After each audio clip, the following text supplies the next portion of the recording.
Hello everybody, welcome back to my YouTube channel, and this video is on trigonometric graphs. So here we have the first graph, and it's the sine graph. Now the things we need to remember about this is the fact that it crosses at the point 0, 0. And our minimum and maximum points are always at 1 and minus 1.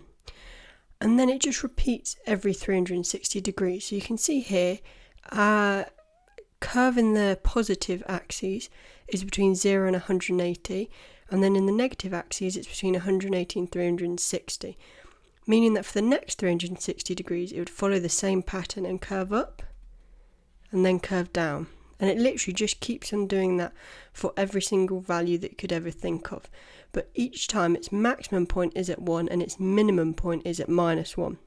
Here's the cos graph, and it's pretty similar to the sine graph apart from the fact that it crosses at 0, 1, whereas the sine graph crossed at 0, 0.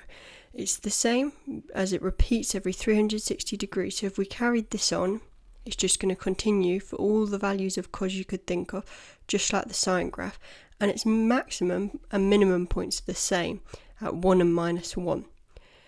It's just been shifted 90 degrees, so where the sine graph crossed at 0, 0, the cos graph crosses at 0, 1. So here we have the tan graph, and although it looks slightly different, it still does have the symmetry of the previous ones. So it still has a maximum point at 1 and a minimum point at minus 1, and it repeats itself every 180 degrees. So if we take a look at this first line, its minimum point is at minus 90, minus 1, and its maximum point is at 90, 1. Now if we look at this second one, its minimum point is at 90, minus 1, and its maximum point is at 270, 1, meaning that every 180 degrees it follows the same pattern. Here we have our first question. It says sketch the graph y equals sine x for the values of x from 0 to 180. So it wants you to sketch the sine graph, but just for specific values. So the first thing we need to do is draw our axes. So when we do that, we only need to include the positive x values, as it says between 0 and 180, so we know it doesn't want any of the negative values.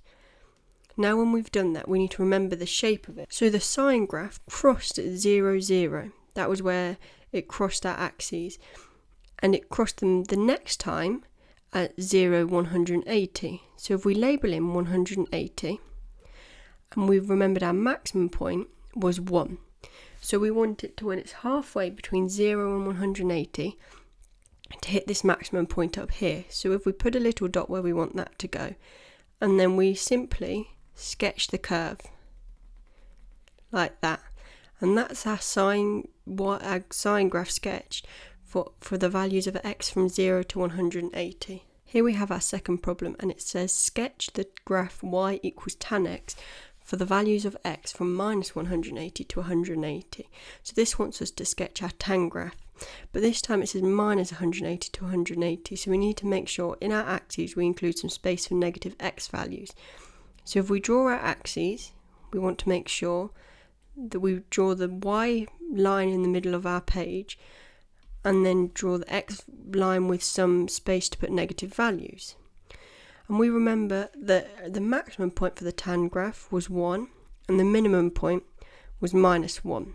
And if we label our x values in increments of 90, we're going to end up with minus 180, minus 90, 90, 180. And we know one of our lines had a minimum point at minus 90 and minus 1 and a maximum point at 91 and crossed the axes at 0, 0. So if we sketch that in as our first line, it's going to end up looking like this. And then we know there was symmetry, and our next value had its minimum point at 90 minus 1, and it crossed at 180, 0. So if we sketch that in, we've then got our second line in, and our third line, if we look to this negative, if we match the pattern, it's going to cross, or it's going to have a point at minus 180, 0, and another point at minus 91. So then when we sketch that one in, we end up with the tan graph for the values of x from minus 180 to 180. Here we have our third question. It says sketch the graph for y equals cosx for the values of x from 0 to 360. So for this one, we don't need any negatives in the x on our x-axis. So what we're going to do is draw our axes with no or very little space for the negative x. And then with our cos graph, we knew it crossed at 1, 0, so it's going to have a point up here.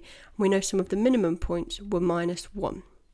And it says from 0 to 360, so if we label up our axes, our x-axes, in distances of 90, we're going to have 90, 180, 270 and 360. And if we knew it crossed at 0, 1, and it repeats every 360 degrees, it's going to have another maximum point at 361, meaning that its minimum point is going to be halfway between these two crosses, which is going to be 180 minus 1, because that's our minimum. Now all we need to do is join them up, making sure that it crosses at 90, 0 and 270, 0. So when we join up our crosses, we end up with the y equals cosx between the values of 360, 0 and 360. Thank you so much for watching this video. Please be sure to like and subscribe and comment down below any topics you'd like me to make a video on. Also be sure to check out my social medias, which are all in the description box below.